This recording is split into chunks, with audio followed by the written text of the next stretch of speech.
La femme que je suis aujourd'hui, je la remercie vraiment pour tout le chemin parcouru. En fait, Tout le chemin parcouru. tout le chemin parcouru. Comme je dis, je l'embrasse. J'embrasse mes 45 ans. Et malheureusement, quand on se regarde à travers le regard des autres, on a tendance à oublier qu'on fait énormément. C'est ça. On a tendance à oublier qu'on avance. On n'avance pas forcément de la même façon que les autres. Donc lorsqu'on veut accompagner une personne pour du business et qu'on oublie qui elle est dans son côté perso, en fait, on a raté le coche, on a raté une grande partie. Et souvent, c'est la raison pour laquelle des grandes stratégies, des grands accompagnements, mais vraiment bien ficelés, ne peuvent pas aller jusqu'au bout.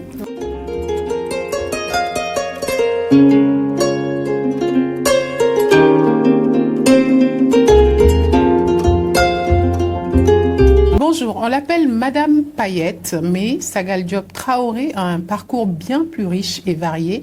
Elle débute sa carrière dans l'hôtellerie de luxe avec un parcours professionnel international entre stratégie, entrepreneuriat et accompagnement humain dans des contextes exigeants, de Paris à Bamako, en passant par Niamey et maintenant Dakar. Sagal Diop Traoré a su transformer et impacter son environnement, et de là est née The Desk, son agence, épouse et mère de 4 dragons, et elle nous dira pourquoi. Elle jongle toutes ses casquettes, non sans défi, mais avec vision. Nous allons en parler avec elle, mais avant, n'oubliez pas de vous abonner et d'activer la petite cloche. Sagal, bonjour. Bonjour. Je suis contente de te recevoir. Enfin. Voilà, depuis le temps qu'on en parle, ouais. Nous y voici. Nous y voici, nous y voilà. Alors Sagal, très heureuse de te recevoir dans cet épisode de À cœur ouvert. Comme tu l'as dit, on parle depuis un bon moment de ce podcast, mais déjà, j'aimerais que tu nous dises à 45 ans, parce que tu parles souvent de ton âge, est-ce que tu es satisfaite de cette femme que tu es devenue aujourd'hui? Je dirais que oui. On va commencer par le commencement, puisque tu l'as souligné, je parle souvent de mon âge. Oui. J'embrasse mes 45 ans avec beaucoup de bonheur et beaucoup de gratitude. Je dirais que chacun doit avancer à son rythme. Okay. La femme que je suis aujourd'hui, je la remercie vraiment pour tout le chemin parcouru. En fait, tout le chemin parcouru. Tout le chemin parcouru. Comme je dis, je l'embrasse. J'embrasse mes 45 ans. Je ne regrette rien. Si je n'avais pas passé toutes ces étapes, qu'elles soient belles, moches, tristes, heureuses, etc., je ne serais pas Madame Payette aujourd'hui. Alors souvent on dit que c'est à partir de 40 ans qu'on commence vraiment à s'aimer soi-même. Avant 40 ans, on est face à des challenges, on devient maman. Et 40 ans, c'est un peu l'âge de la découverte de soi, finalement. Je suis tout à fait d'accord. Ouais. Parce que c'est vraiment, en fait, j'ai commencé le travail vers les 37 ans. Ok. Vers les 37 ans, j'ai commencé ce travail de me redécouvrir moi-même, de m'accepter moi-même telle que je suis. Oui. Et vraiment, j'ai explosé vers 41 ans. J'ai eu mon dernier bébé, j'avais 41 ans, donc forcément, voilà. Le 4e dragon. Le 4e dragon, la terrible. Donc, ça m'a permis de, comment dire, clôturer peut-être avec le côté maman. Le cycle de la maternité. Exactement. En fait. Et de là, me dire, maintenant, c'est à toi. C'est à toi. C'est ton moment, vas-y. Okay. Et prends-en soin. Ouais. Mais surtout, laisse libre cours à tous tes talents. Alors, tu es la Calaisie, tu as fini de couver tes œufs. Et les 4 dragons sont nés, ils ont éclos. Pourquoi des dragons? J'aime bien cette image. Parce que je vois les dragons comme des créatures fantastiques. Okay. Je ne les vois pas comme... bon, on va dire que je les vois comme justement Khaleesi. La Khaleesi de Game of Thrones, mes il faut enfants, qu'on le dise. Avec leur côté Messi et aussi leur côté chaud, leur côté aimant, extraordinaire. Ouais. Les enfants sont tellement extraordinaires. Ils ont tellement des personnalités différentes. C'est fantastique et j'ai des enfants avec beaucoup de personnalités. Ouais. En fait, c'est de véritables, en fait, petites créatures, on va dire, pour rester dans l'imaginaire du fantastique. Alors, Sagal, où est-ce que tu puises toute cette énergie? Parce que 4 dragons, quand même, c'est la gestion de 4 dragons au quotidien, c'est pas facile. Hein. En tant que maman, quand même. Ce n'est pas facile, mais à partir du moment où j'ai décidé que ça serait gérable, Gérable, ouais. c'est devenu beaucoup plus Ça facile. devient facile. Oui, Ok. lorsqu'on voit les choses de façon positive Mhm. et qu'on voit moins tout ce qui est lourd, tout ce qui est difficile, mais en fait, on voit le plus, Mhm. le positif, on voit ce qui nous apporte quelque chose et pas ce qui nous en retire. Et ça devient plus facile finalement de d'ôter aux choses leurs difficultés, leur caractère difficile pour finalement les traverser plus sereinement. Oui, c'est comme lorsqu'on voit un chemin et Ouais. qu'on se dit que ce chemin va être super long. Mhm. En fait, dès le départ, on est saoulé. Ouais. Dès On le n'a pas départ, envie d'emprunter le oui, chemin, et en on fait. sait que ça va être long et on n'est pas motivé et on a Ouais. l'impression que de toute manière, c'est le bout du monde et qu'on va Ouais. jamais y arriver. Ouais. Lorsqu'on emprunte ce chemin et qu'on se dit, je vais y arriver, et que de toutes les manières, c'est pas si long que ça, Mhm. on voit même pas le chemin passer. Surtout qu'à ce moment-là, quand on profite de la vue, qu'on commence à regarder le paysage, on se dit, ah tiens, c'est sympa, ah, il fait un beau soleil. En fait, on voit pas. On avance et puis pouf, on est arrivé. Ouais. Voilà. Et c'est ce que tu dis. Tu dis tout souvent qu'il faut avancer tout en portant beaucoup, finalement. Alors, il y en a qui avancent lentement, d'autres avancent plus vite, d'autres sont écrasés par le poids du monde, d'autres sont plus légers comme toi. Justement, qu'est-ce que tu dirais à ceux qui avancent vraiment lentement et qui ont l'impression d'avoir le poids du monde sur eux, en fait? Je dirais que chacun doit avancer à son rythme Ok, et ça qu'il ne c'est faut important. surtout pas prendre le rythme de quelqu'un d'autre comme étant son propre rythme. On a tendance à regarder le rythme des autres et à se dire, c'est parce que moi je suis lent que je n'arrive pas à ce niveau-là. Ouais, Mais peut-être que vous n'avez pas traversé les mêmes les choses. mêmes choses, hein, Peut-être que finalement. vous avez des talents ailleurs et que finalement le rythme que tu as, c'est ça ton rythme. Ouais. C'est ce qui t'apporte du bonheur, c'est ce qui t'apporte c'est ce qui te permet de passer du temps avec tes enfants, c'est ce qui te permet de te construire, c'est ce qui te permet aussi tout simplement d'apprendre. Ouais. Mais souvent, on est passé dans notre jeunesse, hein, je dis ça parce que je suis passée aussi par toutes ces étapes où, comme tu dis, on a l'impression d'être trop lent, on voudrait avancer au même rythme que les autres. Et c'est pas facile finalement d'accepter d'avancer à son propre rythme. Parfois, on rejette ça, on veut avancer au rythme des autres. Effectivement. Est-ce que tu as ressenti ça aussi? Oui, justement, pendant la période où j'étais entre les 37 et les 42 ans, là, j'avais l'impression d'être en retard. De pas avoir percé comme tout le monde, de pas être allé au maximum de mes capacités, d'avoir raté quelque chose. Ouais. Mais en fait, non. Et surtout de voir les autres, on a l'impression que les autres sont à des Ils positions... sont loin, en fait. Avec les réseaux sociaux, c'est fou. Surtout qu'en fait, je vais te raconter une anecdote. En fait, tranquillement. J'ai vécu, comme tu le sais, à Bamako, Bamako, puis à Niamey, à Cotonou, oui, à Cotonou, Niamey. Et effectivement. partout dans ces étapes, je travaillais. Que je sois femme au foyer ou dans un travail comme salarié. Par exemple, à Bamako, j'étais salariée. J'étais dans l'hôtellerie. À Cotonou, je travaillais dans de la conciergerie de luxe. Ok. Donc, on faisait de la conciergerie de luxe avec une amie. Et donc, ça m'apportait du revenu. Donc, j'étais entrepreneuse. Oui. Mais l'image collective que les gens avaient, c'était que j'étais femme au foyer. Ah. Et donc, que je ne faisais rien. Donc, comme j'étais femme au foyer, j'étais entretenue en gros. Et donc, je ne faisais rien. Ouais. Et malheureusement, quand on se regarde à travers le regard des autres, on a tendance à oublier qu'on fait énormément. C'est ça. On a tendance à oublier qu'on avance. On n'avance pas forcément de la même façon que les autres. Il n'y a pas de recette miracle pour dire on va avancer de cette façon.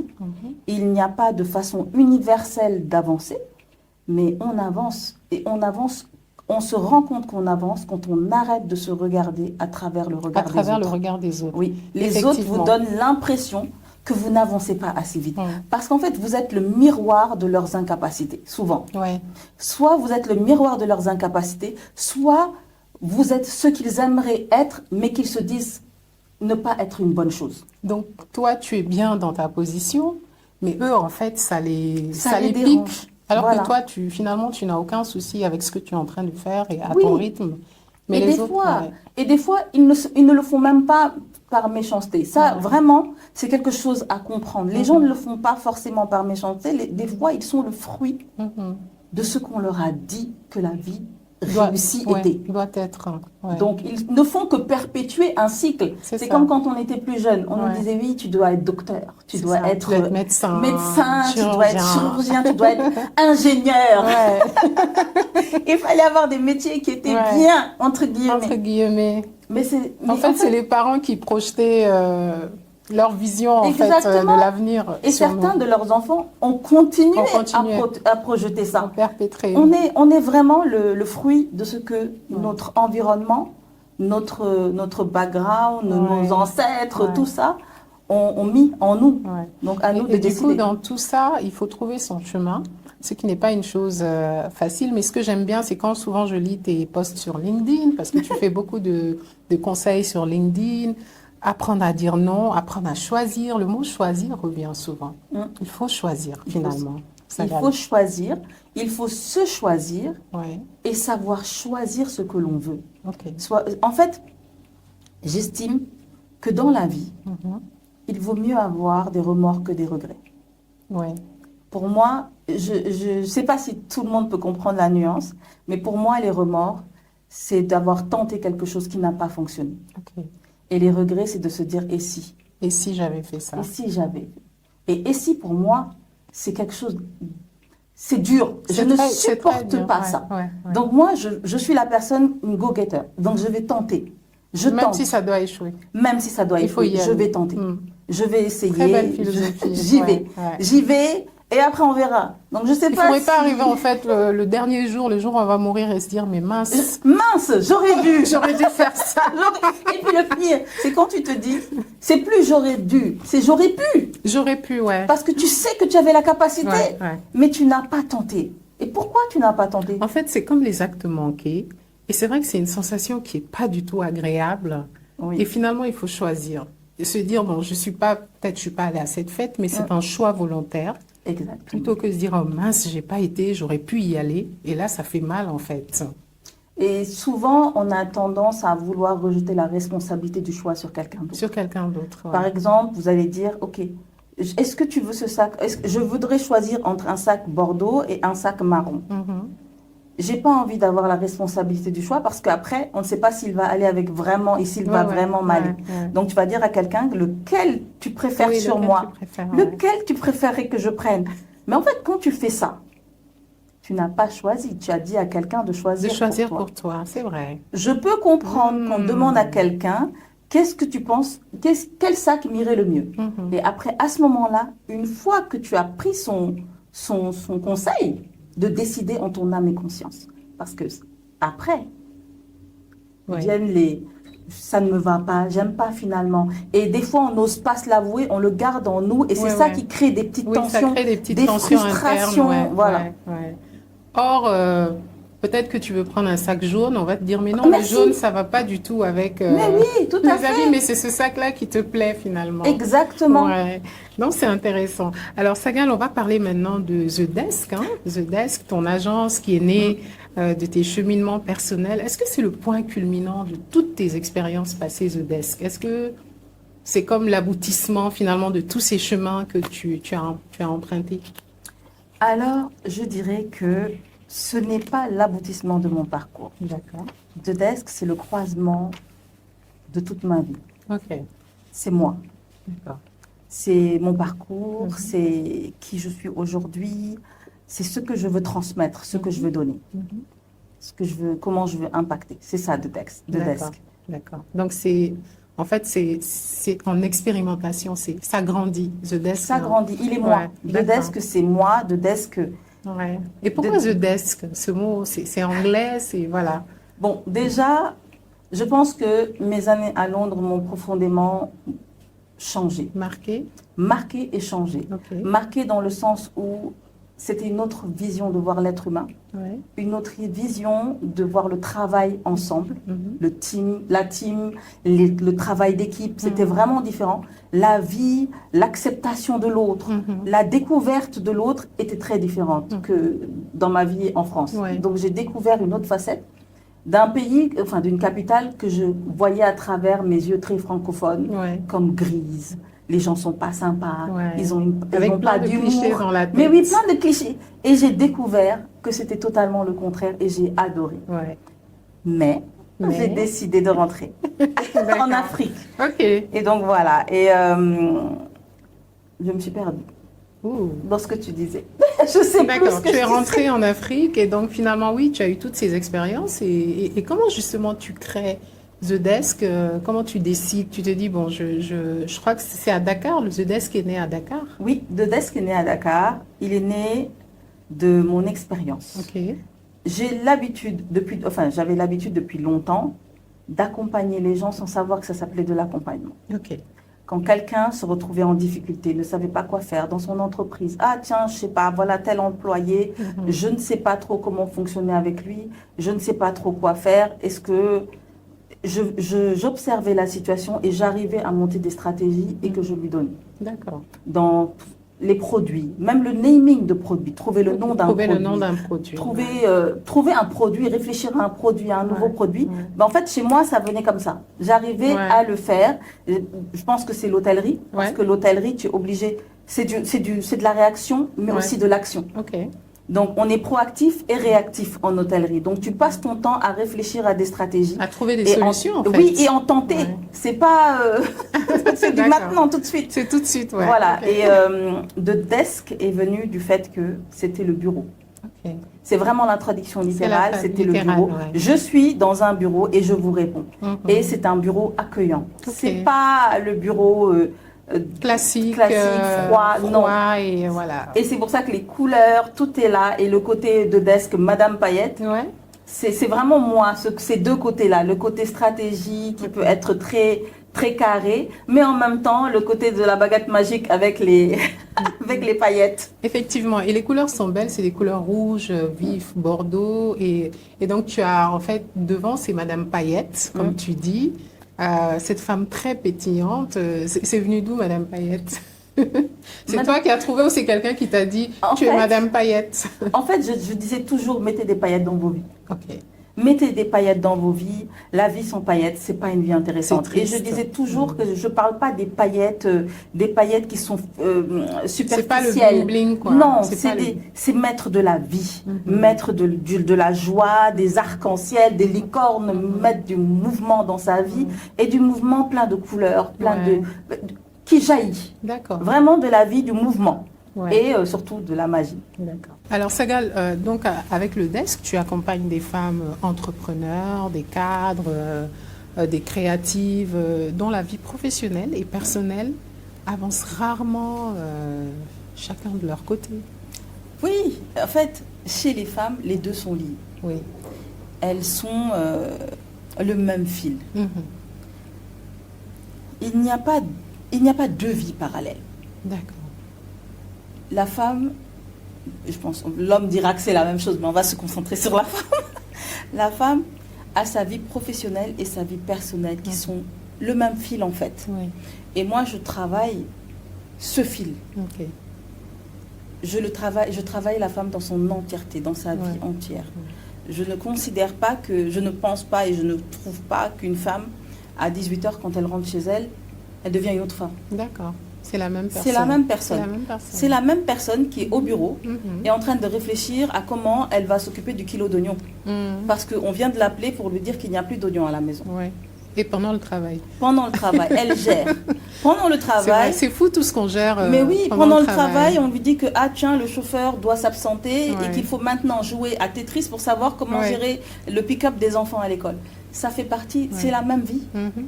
C'est la même vie. Et donc, lorsqu'on veut accompagner une personne pour du business Mhm. et qu'on oublie qui elle est dans son côté perso, en fait, on a raté le coche. Ouais. On a raté une grande partie. Et souvent, c'est la raison pour laquelle des grandes stratégies, des grands accompagnements, mais vraiment bien ficelés, ne peuvent pas aller jusqu'au bout. Ouais. On va tout lui donner, on va tout préparer, tout va être nickel. Et pouf, elle va démarrer, 2 mois plus tard, elle ferme. C'est ça. 2 mois plus tard, elle abandonne Ouais, tout. Elle ouais. lâche tout. Elle lâche tout, quoi. Elle lâche tout parce que les deux n'étaient pas faits pour aller ensemble. Ouais, ouais. On avait mis, par exemple, une ambition de femme sans enfant. C'est par ça, exemple, c'est ça. alors Pas qu'elle en du a tout 3. harmonisé, en fait, avec sa Exactement, vie. c'est Donc, ça. ouais. Les deux fonctionnent vraiment, c'est la Ouais. même, c'est la même vie, c'est le même fil. C'est le même fil. Et c'est intéressant. Et donc, pour toi, c'est vraiment aider ces femmes à voir clair, à structurer et à se retrouver aussi, finalement, dans ce qu'elles font. Tout à fait. Ouais. Tout à fait. C'est vraiment que... On a tendance à croire que oui, on va tout faire d'un coup. Mais non, en fait.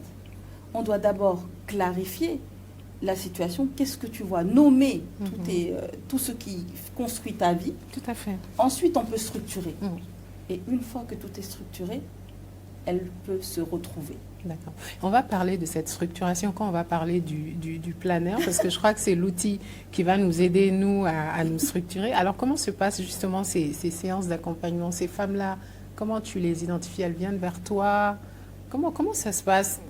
Elles te disent, voilà, j'ai une entreprise, c'est ça ma vie. Comment est-ce que tu les mets sur le chemin? Écoute, elles viennent à moi. Ok. C'est vrai que je communique sur LinkedIn, sur Instagram. C'est ça. Maintenant, j'ai commencé des vidéos, c'est pas...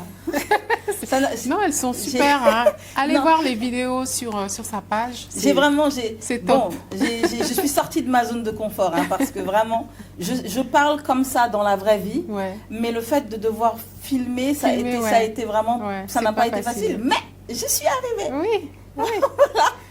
Mais oui, donc en fait... Il faut continuer. Oui, et donc les femmes, je leur parle à cœur ouvert et je leur parle de quelque chose, d'un chemin que j'ai déjà emprunté ou que j'emprunte. Je ne leur parle pas de théorie extraordinaire. Ouais. Je leur parle de réalité, de choses qu'elles vivent vraiment. Ouais. C'est du concret, c'est de la vraie vie. Et des choses qu'on vit tous finalement. Oui. On est les mêmes, on traverse quelque part les mêmes challenges. Et tu disais tout à l'heure, on est au bureau, on vous appelle, on vous dit il faut venir chercher l'enfant à l'école. Qu'est-ce qu'on fait? Comment on gère ça? Donc, finalement, c'est les mêmes challenges. C'est quoi ta priorité? Est-ce que tu vas laisser ton enfant devant la porte de l'école? Oui. Ou aller à cette réunion? C'est ça. Qu'est-ce que tu fais? Ouais. Est-ce que tu as une troisième solution? Ouais. C'est-à-dire, est-ce qu'il y a quelqu'un autour de toi qui peut gérer? Voilà. Donc, tout ça, c'est quand tu as clarifié tout ça, que tu enregistres tout ça dans ta vie. Tu sais que, en cas de ouïaïoui, j'ai un plan B, C, D, E, jusqu'à autant que possible. Parce que ça aussi, ça fait partie de notre... Effectivement. Et en même temps, il faut rester focus. Quand on est entrepreneur, on a des objectifs. Et je dirais que dans l'entrepreneuriat aussi, il y a aussi beaucoup de patience. Il faut être patient face à ce qu'on veut atteindre.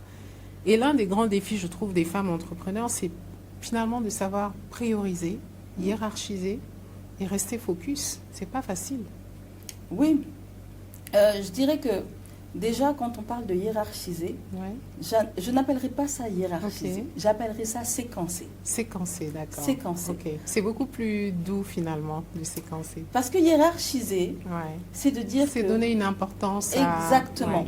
Alors qu'en fait, on séquence et on priorise. D'accord. Parce que finalement, le coucher de son enfant ou gérer son poste qu'on doit poster à tout prix d'ici demain, les deux sont importants.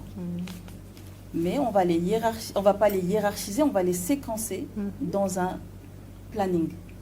On organise sa vie de telle sorte à ne pas subir, mais plutôt à l'organiser. Et je répète le mot organiser parce que planifier, ça fait très strict, je trouve. C'est très strict, très entreprise, très plan. Voilà, ça fait ça. On a l'impression d'avoir petit 1, petit A. En fait, c'est très lourd en fait de planifier. Alors qu'en fait, en vrai, on s'organise. On s'organise et on s'organise selon nous-mêmes. Donc, séquencer, poser sur un planning, sur un agenda, sur un weekly. Et à ce moment-là, savoir que j'ai ça à faire. Okay. D'accord. Qu'est-ce qui doit être fait tout de suite? Très bien. Et ensuite, on enchaîne. Parce qu'en fait, la vérité, c'est que tout est prioritaire. Tout est prioritaire. Tout est prioritaire. Mais toutes ces priorités, elles ne peuvent pas monter sur la scène en même temps. Sagal, tu as créé ce planeur 360 qui est un outil particulier, pas un agenda classique, mais une boussole. Et sur les 365 jours de l'année, enfin en tout cas c'est un planeur global. Et moi j'adore le mot boussole parce que ça me fait penser à une direction en fait qui arrive. Comment il est né ce planeur? Et tu peux nous le montrer d'ailleurs. Oui, je pense qu'il y a... Alors, voilà. Il vient en général, bon, et le packaging a été fait on purpose. Ok. Je voulais que quand on le reçoive, on se fasse un cadeau à soi-même. Absolument. Et que ça soit vraiment comme un cadeau. Donc en fait, il arrive comme ça, avec une petite pochette. Parce qu'on est organisé et qu'on a besoin d'un endroit pour le mettre, d'un endroit pour mettre ses bics, etc. Donc alors, là, celui-ci... Alors, il y a deux planeurs, hein, d'accord. Donc là, on a... Voilà le planeur 360. Ok. Vous avez celui-là, celui que j'ai emmené, c'est celui qui a eu la couverture la plus vendue. La plus vendue. Il m'en reste plus que 19. C'est incroyable. Je ne savais pas qu'il allait plaire autant. Donc ça, c'était la couverture Bloom. Bloom, et elle représentait en fait mon année 2023. Très bien. Ça, c'était mon année 2023 qui était pleine de couleurs, donc de paillettes. De paillettes. Et que tout ce qui pouvait être sombre ne pouvait pas outshine, comme on dit, ne pouvait pas briser toutes les couleurs et toute la gratitude que j'avais dans la vie. Bref, voilà ce planeur 360. Il est venu en deux couleurs. J'ai choisi une couleur marron chocolat et argenté, et celui-là c'est doré et coloré. Doré et coloré. Voilà. En général, le marron est beaucoup plus pris par les femmes qui sont dans les banques, CEO, etc. Mais le voilà. Et voilà, quand on l'ouvre, alors je confirme parce que moi je l'ai reçu aussi et ça arrive effectivement comme un cadeau avec tout le packaging et c'est magnifique parce que voilà, je te laisse décrire peut-être les premières pages de ce planeur qui est issu de ta ligne The Desk Organize. Voilà, c'est une ligne de planification de produits. Hein. Donc j'ai mis deux bookmarks parce qu'on a besoin de savoir où est-ce qu'on en est. Donc voilà. Bien sûr, on fait les choses avec intention. D'accord. Donc, pour faire les choses avec intention, on les nomme. On en avait parlé tout à l'heure pour la clarté. On les nomme et on se fait des promesses à nous-mêmes. C'est ça. D'où il y a même il y a une lettre à soi-même. C'est un outil, une bulle, avec une partie pour la vision, une partie pour les objectifs, une partie pour la planification, pour l'organisation, pour tout ce qui est agenda, on va dire.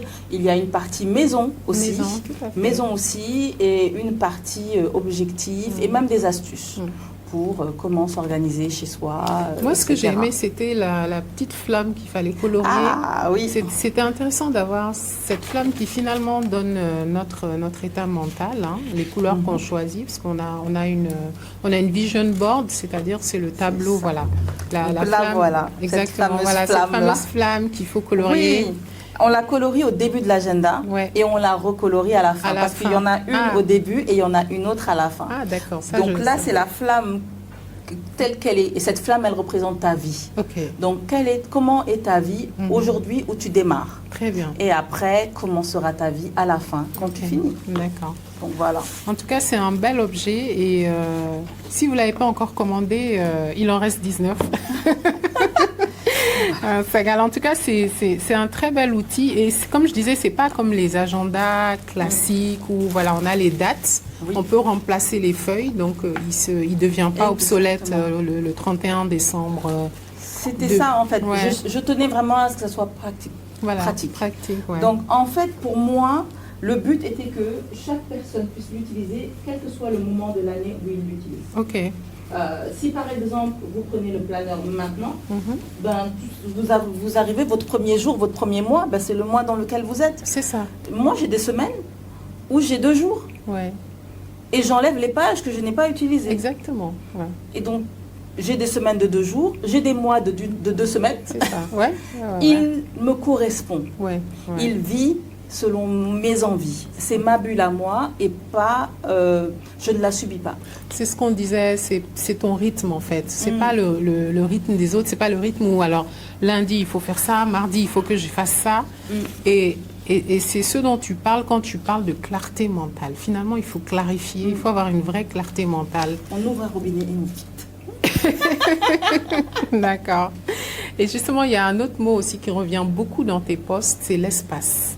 Ça, c'est un mot que je retrouve souvent, l'espace, le soi.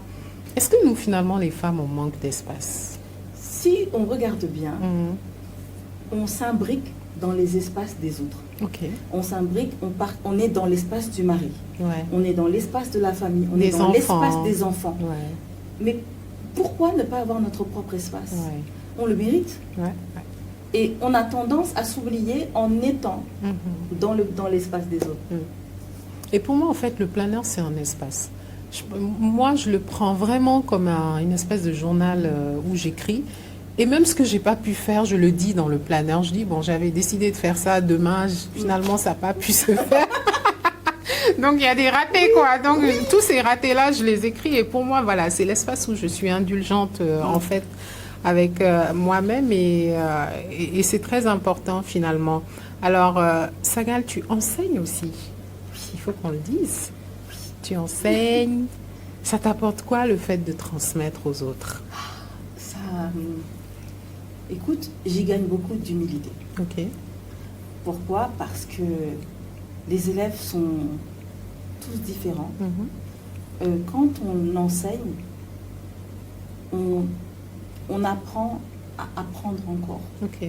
Et on apprend qu'on n'est pas plein de certitudes. On ne peut pas être plein de certitudes.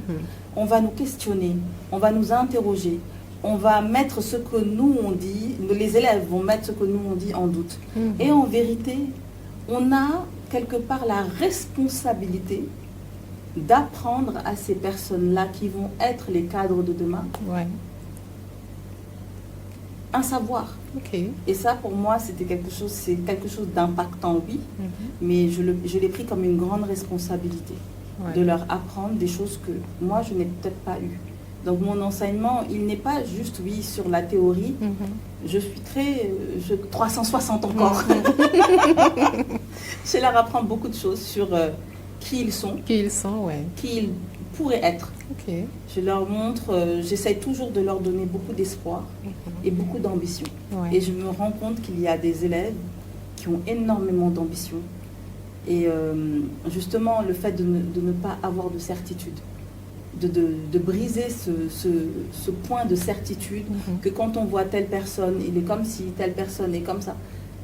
Non, on apprend beaucoup de choses de ces personnes-là, de ces élèves-là, parce que j'ai des élèves qui sont plus jeunes, effectivement des L1, mais j'ai des M1 aussi qui sont soit dans le milieu du travail, soit juste en seconde partie d'études. Donc, j'apprends, et j'aime ça. Et est-ce que tu n'as pas l'impression que ces jeunes sont pressés? Dans la société dans laquelle on vit, la Gen Z, la Gen Z et la génération Alpha, on a l'impression qu'ils veulent arriver vite. C'est fou. Mais justement, tu sais, en fait, j'apprends énormément d'eux parce que nous, on a été de la génération qui n'a pas appris à prendre du temps pour nous. Eux, peut-être qu'ils prennent trop de temps pour eux. C'est ça. Mais nous, on n'a pas appris à nous préférer. On n'a pas appris à se préférer. On a appris à avoir un devoir et à remplir ce devoir. C'est ça. Donc j'apprends quand même beaucoup d'eux. Oui, ce n'est pas toujours facile. C'est pas toujours facile. Ce n'est pas toujours facile, mais j'ai appris et je continue d'apprendre à leur parler, à trouver le bon dialecte, parce qu'on ne parle pas tout à fait la même langue. On n'a pas le même dialecte. Avoir les bons mots, essayer de me faire comprendre et essayer de les comprendre. Et eux, est-ce qu'ils nous comprennent? Parce que nous sommes d'une autre époque, en fait, finalement. Je me suis rendu compte qu'ils peuvent nous comprendre à condition qu'on fasse l'effort d'arriver à mi-chemin. C'est-à-dire on essaye d'arriver à mi-chemin, eux, ils nous rencontreront à mi-chemin. En tout cas, c'est ce que j'ai pu voir dans les cours. Oui, il y a des élèves, je n'ai pas réussi. Mais en majorité, j'ai pu voir qu'on peut se comprendre. Alors Sagal, où est-ce que tu vois The Desk dans 5 ans, dans les 10 prochaines années? C'est quoi les objectifs? Là, c'est de la planification. Chère, j'ai trop d'ambition là, il faut faire doucement. D'accord, on va y aller doucement. Non. C'est quoi, voilà, c'est vrai que c'est prenant quand même, c'est... Écoute, pour moi, The Desk, déjà, c'est plusieurs angles, comme on a dit. Il y a The Desk, on va commencer par Organize. C'est de pouvoir continuer à faire des produits pour les femmes. Cet espace, en fait, je crée cet espace, cet écosystème pour les femmes, pour l'organisation des femmes, mais pour qu'elles se sentent bien.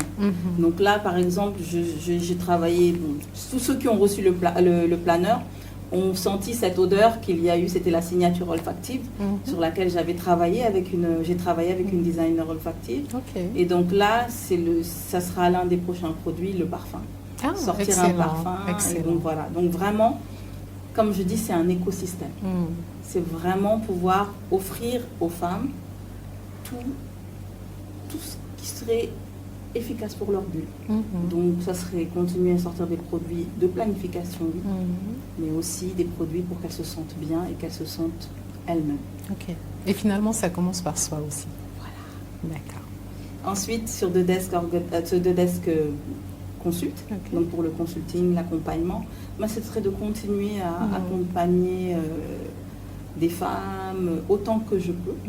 Parce que bon, on n'a que 24 heures dans une journée quand même, mais autant que je peux, tant que je pourrais impacter, tant que je pourrais apporter quelque chose, mais aussi tant que ça m'apportera quelque chose aussi, parce que quelque part c'est un flux. Oui, c'est un flux, c'est un échange d'énergie. Exactement, on donne, on reçoit.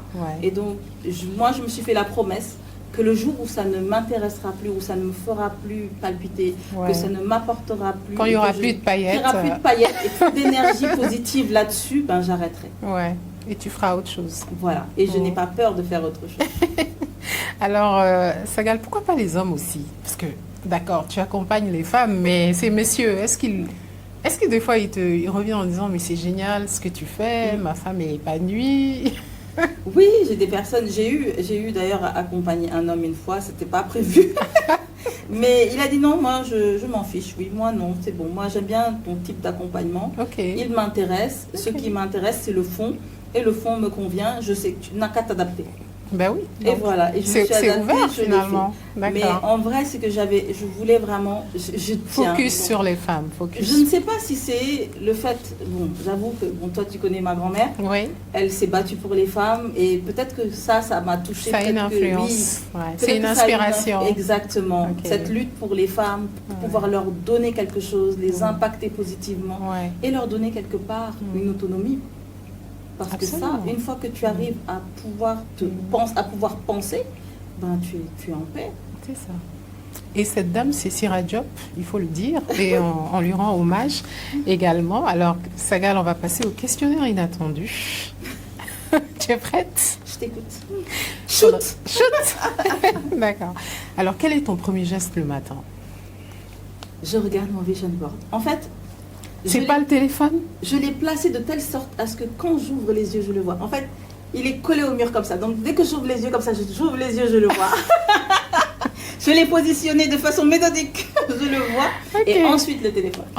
Jamais le téléphone en premier. C'est naturel parce que j'ouvre les yeux, il est là. Il est là. Il est là. Très bien. Après avoir allumé la lumière, bien sûr. Et alors, après le réveil, tu es plutôt méditation ou action directement? Action. La méditation et moi, on est encore en training. D'accord. Alors l'action, c'est quoi? C'est un café? C'est une douche? Qu'est-ce que c'est? Oui, c'est bon. Quand c'est l'école, c'est les enfants. Les enfants. Passer un peu de temps, discuter avec eux, etc. Bon, je suis un peu au radar tant que j'ai pas bu un café ou un matcha. Parce que maintenant, le matcha. Le matcha est en train de rentrer dans ma vie de façon incroyable. J'avais pas prévu ça. Mais le matcha est arrivé. Mais au moins c'est végétal, c'est végétal le matcha. Actuellement, j'ai eu beaucoup de bons conseils sur le moringa et de le tester en latte. En latte, absolument. Je vais peut-être tester ça et je vais voir, ça vient de chez nous, pourquoi Bien pas. sûr. Et ça peut se faire comme le matcha aussi. Exactement. Ça peut se préparer comme le matcha. Donc juste remplacer mon matcha par du moringa, je vais essayer. D'accord. Alors tu es plutôt gym ou pilates? Écoute. Si on parle de sport. Je ne suis pas très sport. Ok. Mais le pilate attire mon attention. Très Très bien. C'est très à la mode. Hein. Oui, je sais pas, ça attire mon attention. Ouais. J'ai testé une séance Mhm. et je me suis dit pourquoi pas. Mhm. Mais je n'ai pas encore sauté réellement le pas. Ok. Salle de sport ou plutôt gym à la maison? Salle de sport. Salle de sport. Pour la motivation? D'accord. Alors, tu es plutôt thé ou café le matin? On a parlé du café, mais peut-être que tu prends du thé des fois. Non, pas souvent. Pas souvent? D'accord. Café sans sucre et maintenant tendance au matcha latte. D'accord. Cinéma ou Netflix le soir? Netflix. Netflix? La Netflix. dernière série regardée? My Royal Nemesis, c'est... Non, en fait, comment dire? Je suis très drama coréen. Ok. Depuis que Asiatique. Ah ouais, non, depuis que j'ai commencé ça, Ouais.